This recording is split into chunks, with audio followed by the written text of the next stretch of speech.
You're listening to the N2K Space Network.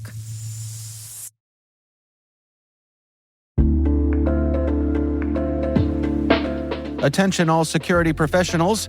Want real-time IP intelligence at your fingertips? Sign up for Scout Insight's free trial today. Get immediate insights into threats, search any IP with no training required, and enjoy intuitive graphical results.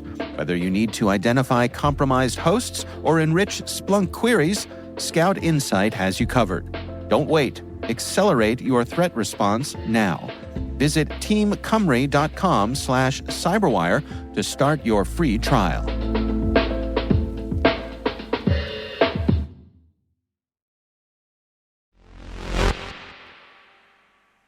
The fate of the International Space Station once its mission is up seems pretty set in stone now, what with NASA hiring SpaceX to eventually deorbit the station. If that idea is heartbreaking to you, you are not alone. No matter what, though, the ISS is on its last legs, and come 2030, there need to be alternative stations if nations and companies still want to access orbiting labs in space. And that's why Russia has said, yeah, they're going to make a space station all of their own. T-minus 20 seconds to LOS T-dress. Go for deploy. Roger roll. Today is July 2nd, 2024. I'm Maria Varmazis, and this is T-minus.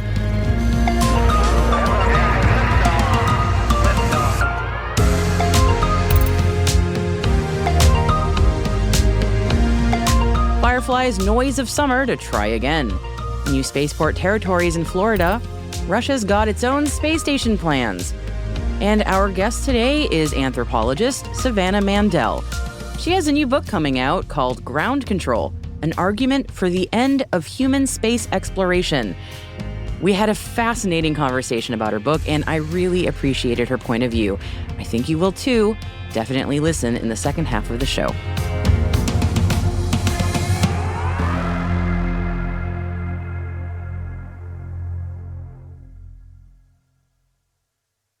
It is Tuesday, everybody. Let's get into it.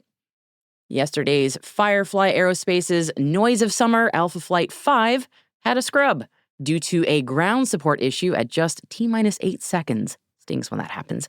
But the flight window opens up again tonight at 9:03 p.m. Pacific Time.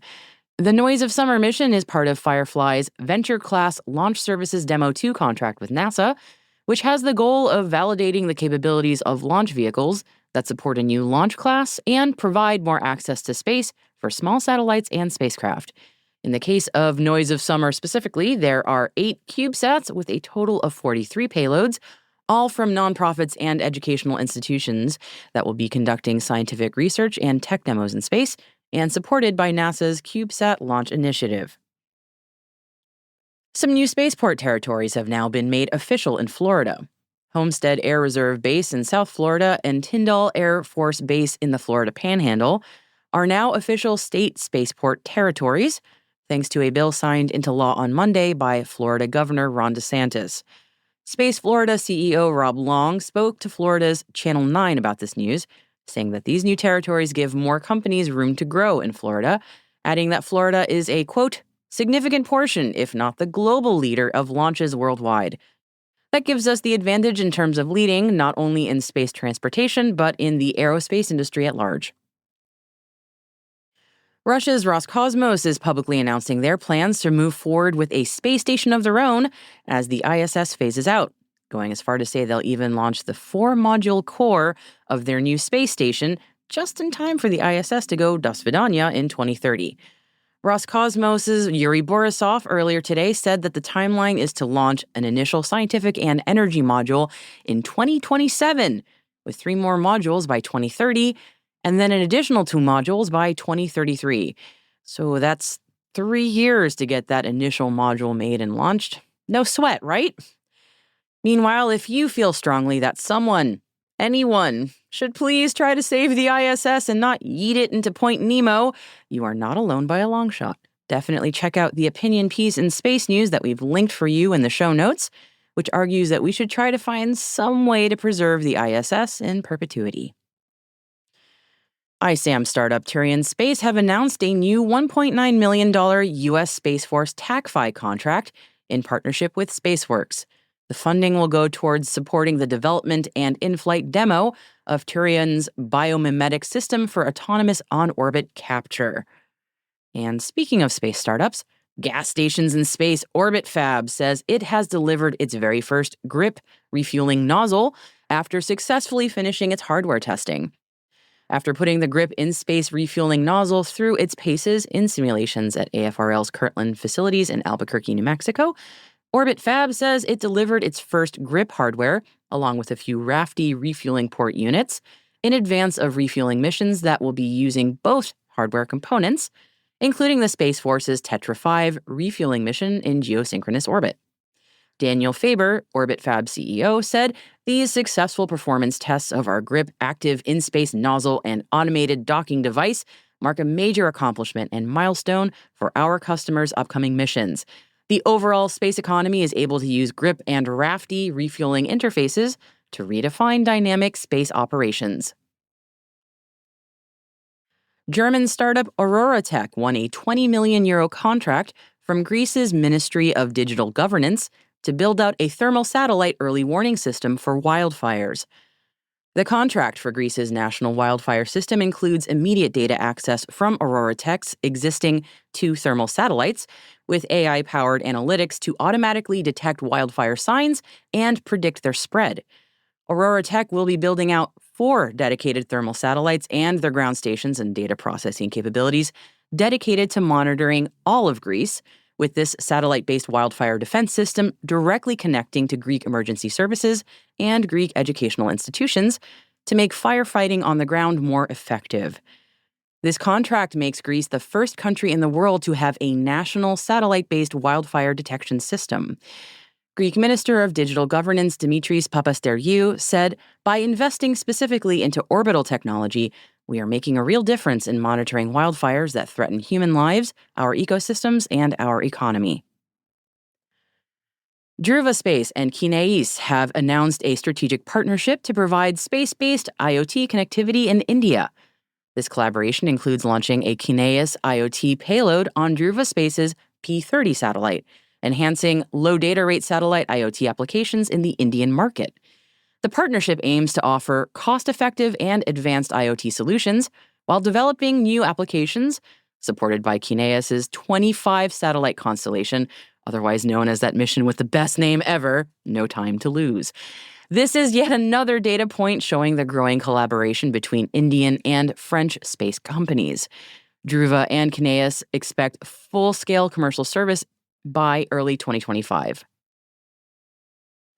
Germany-based Vioma was awarded 2 European Defense Fund contracts for 2 space domain awareness projects, which are both slated to start in 2025. The Emissary and Stallion projects that Vioma will be working on are to augment European intelligence sovereignty and enhance threat response capabilities. Emissary will develop a network of sensors linked to a European Space Command and Control Center, providing a unified picture of space threats. Vioma will focus on the scheduling module for space-based sensors. And this Emissary project, led by Leonardo, happens to be a €100 million project involving over 40 partners from 13 EU countries. And as for the second project, Stallion, it is led by Nirjana Technologies with a €6 million budget, and it will design a system to protect European assets from LEO to GEO threats, with Vioma developing the LEO space segment and detection software. And a quick wave hello to the ITU, which is today kicking off GSU 24, or Global Symposium for Regulators, which is being held this week in Kampala, Uganda.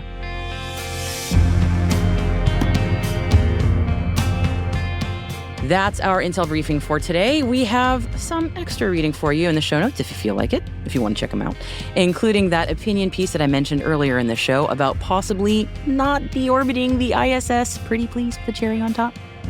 Hey, T-Minus crew, if you are just joining us, welcome. Be sure to follow T-Minus Space Daily in your favorite podcast app. Also, if you could do us a favor before the July 4th holiday, share the intel with your friends and coworkers. Here's a little challenge for you. by Friday, if you're in the office, please show 3 friends or coworkers this podcast. Maybe you can show it to them over a barbecue. A growing audience is the most important thing for us, and we would really love your help as part of the T-Minus crew. So if you find T-Minus useful, and I say it every time, but we really hope that you do, please share the show so other professionals like you can find it and join the T-Minus crew. Thank you so much for your support, everybody. It means a lot to me and all of us here at T-Minus.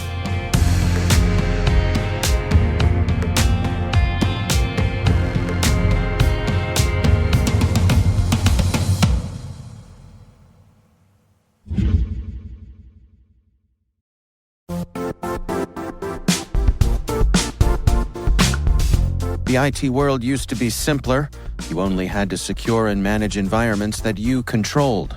Then came new technologies and new ways to work. Now, employees, apps, and networks are everywhere. This means poor visibility, security gaps, and added risk. That's why Cloudflare created the first-ever connectivity cloud. Visit cloudflare.com to protect your business everywhere you do business.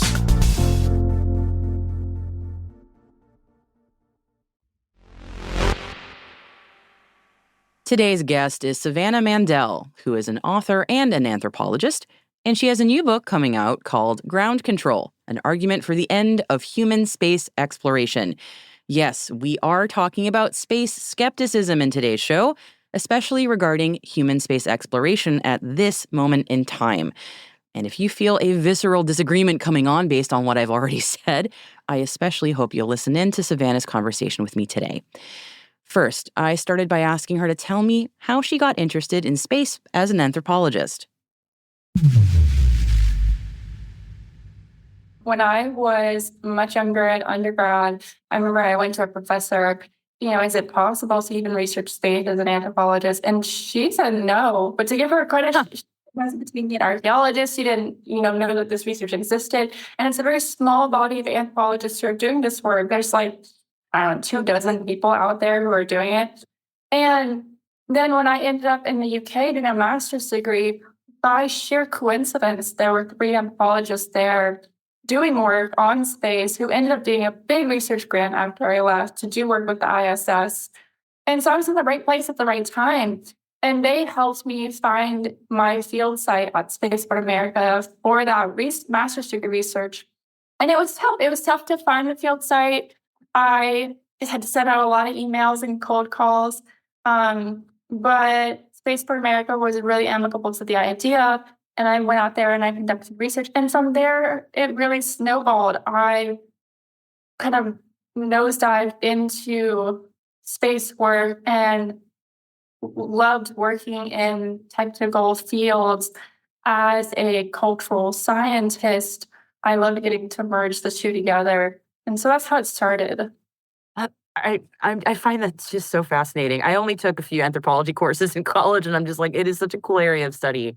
I'd love to know your very high level view, like when you're observing the sort of, the subculture that is what's going on in space or the different things that are happening in the space world. How do you, when you're at a party and people are asking, like, what do you study? What have you learned? Like, what do you tell them? What I've learned is, for one, that the motivations behind interest in space exploration are sometimes really different than the reasons for technical development. Mm-hmm. So, for example, something from my current research on space mining, I've been talking to a lot of interview subjects on the topic.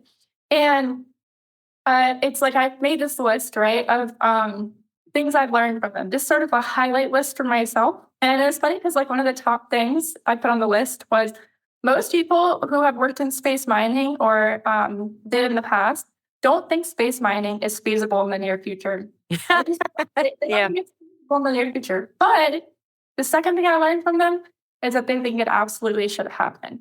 Mm. And so you have this huge contradiction, which has a lot to do with beliefs and values surrounding space exploration. Yeah. And item 1 on the list is about technical feasibility and economic viability. And item 2 on that list is about social and cultural cosmology. So that's kind of how I am interacting and working in this space. you have written a book, and it's coming out really soon. And I don't want to spoil the title because I think it's really fascinating. So can you give me the title to your book? Yeah, the title, which my publisher chose, not me. Like, so what happens is Ground Control: An Argument for the End of Human Space Exploration. And it is exactly that. The title is accurate. The book is slightly based on my research at Space for America. It is a little based on my work in space policy, but it is also first and foremost the coming of age story of an anthropologist working in STEM, navigating that, and what that looks like. And it's my personal journey and political commentary as well on, how I went from being a hardcore believer in human space exploration and human space flight as opposed to unmanned, to someone who, through their research, became increasingly aware of like flaws in the system and realized, maybe now is not the time to send humans to outer space. And maybe instead we should be doing earthly issues and postponing human space flight. And so that's what this book argues. And it shows how I got to that perspective as a person. That's fascinating. And honestly, kudos to you for speaking to a space podcast, because I know that some of the people hearing are going to go, "Wah!" And it's important that we explore all these points of view, honestly. So I'm not coming at you in that way at all. I think it's really important to understand because, we're all living on this planet. We all have different points of view.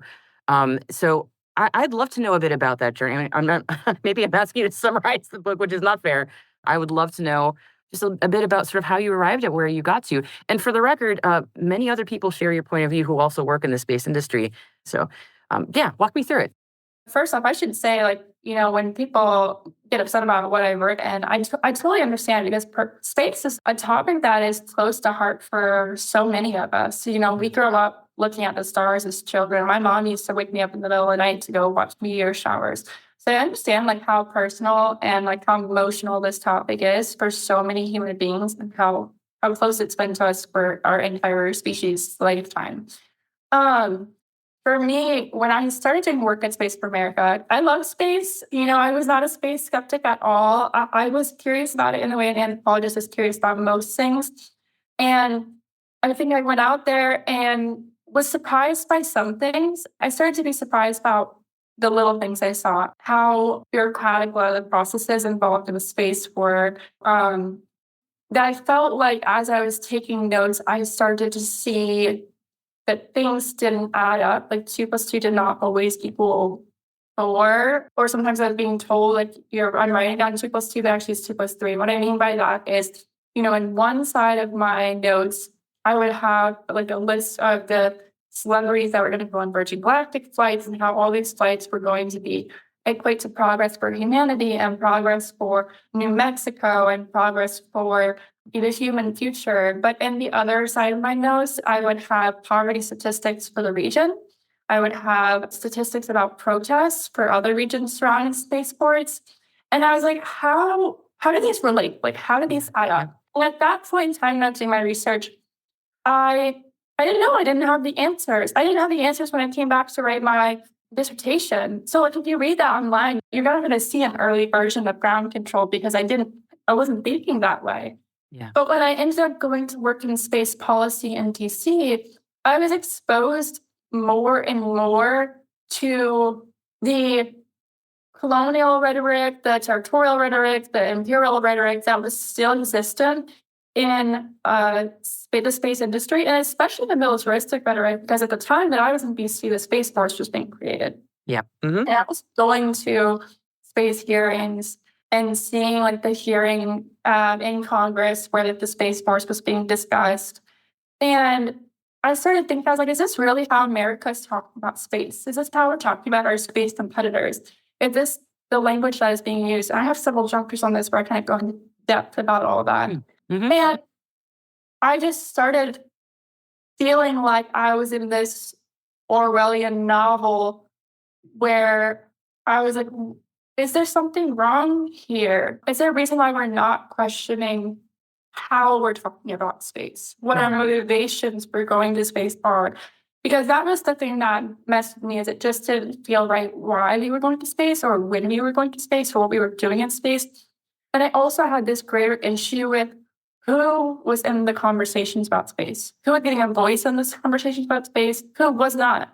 Were the people of Truth or Consequences getting a say in who was going on the flights and how often there were going to be flights, and expanding that basically idea to all of human spaceflight. And I was concerned. I was just concerned, and I started looking into that more and more. And the more I looked into it, the more I saw sort of cracks overall.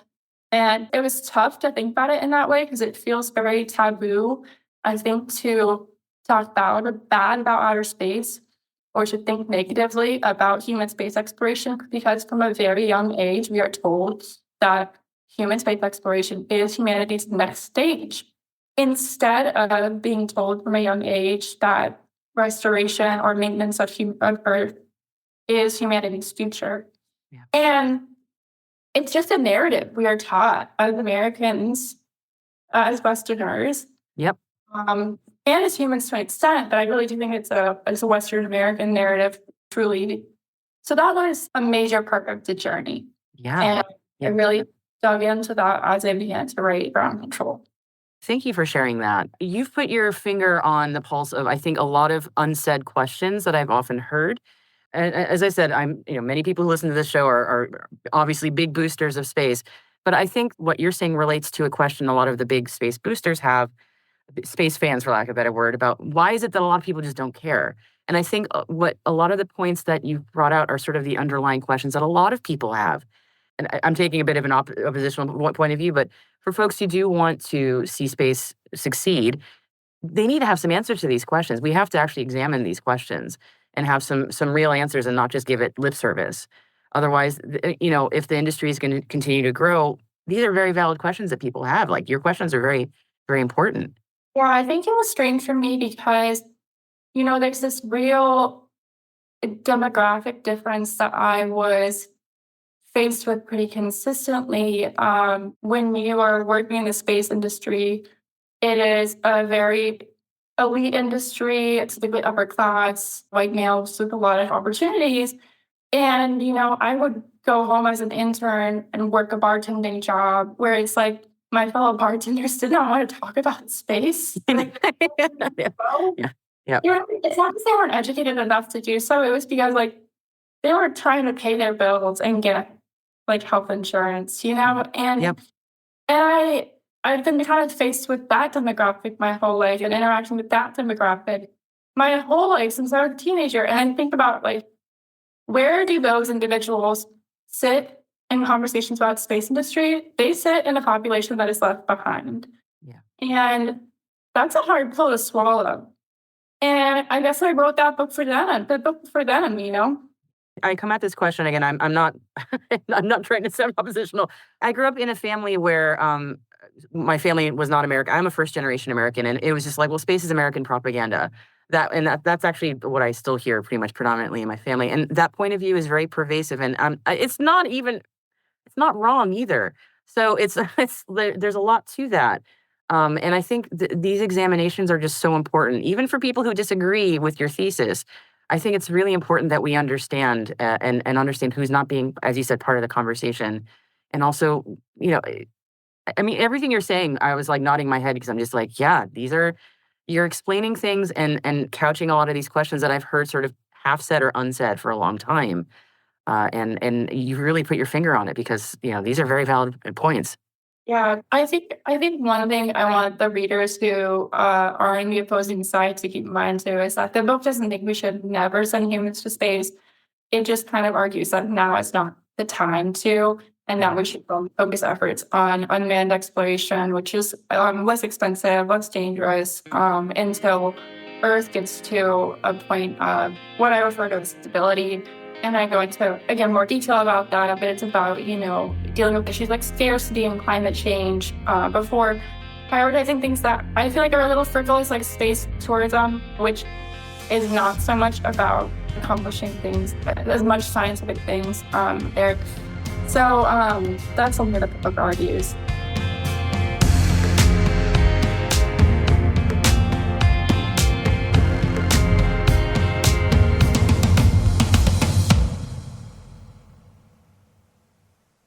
We'll be right back.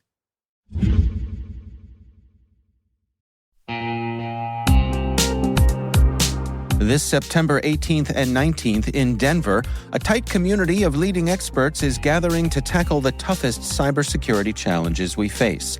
It's happening at MWise, the unique conference built by practitioners for practitioners. Brought to you by Mandiant, now part of Google Cloud, MWise features one-to-one access with industry experts and fresh insights into the topics that matter most, right now, to frontline practitioners. Register early and save at mwise.io/cyberwire. That's mwise.io/cyberwire.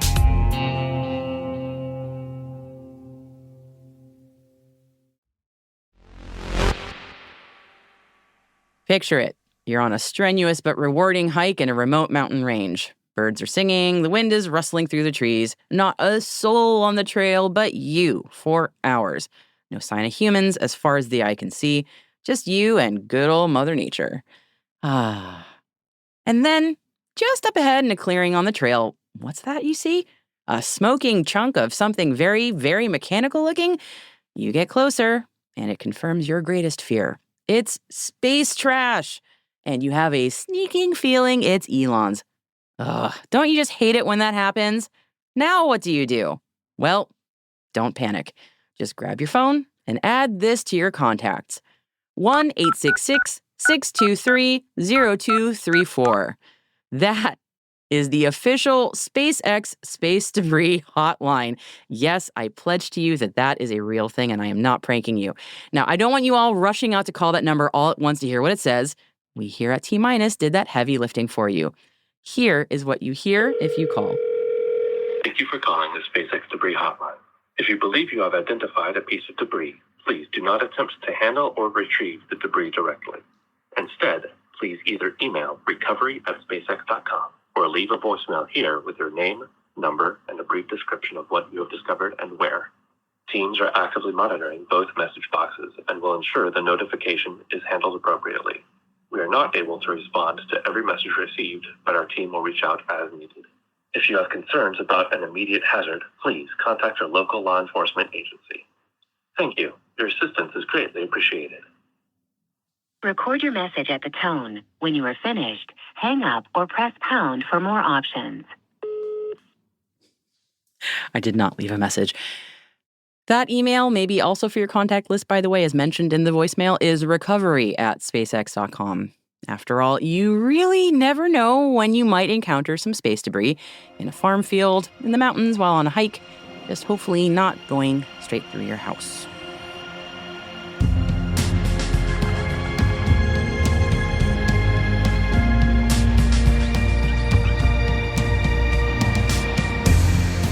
That is it for T- for July 2nd, 2024, brought to you by N2K Cyberwire.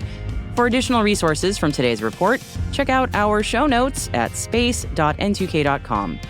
We are privileged that N2K and podcasts like T- are part of the daily routine of many of the most influential leaders and operators in the public and private sector, from the Fortune 500 to many of the world's preeminent intelligence and law enforcement agencies.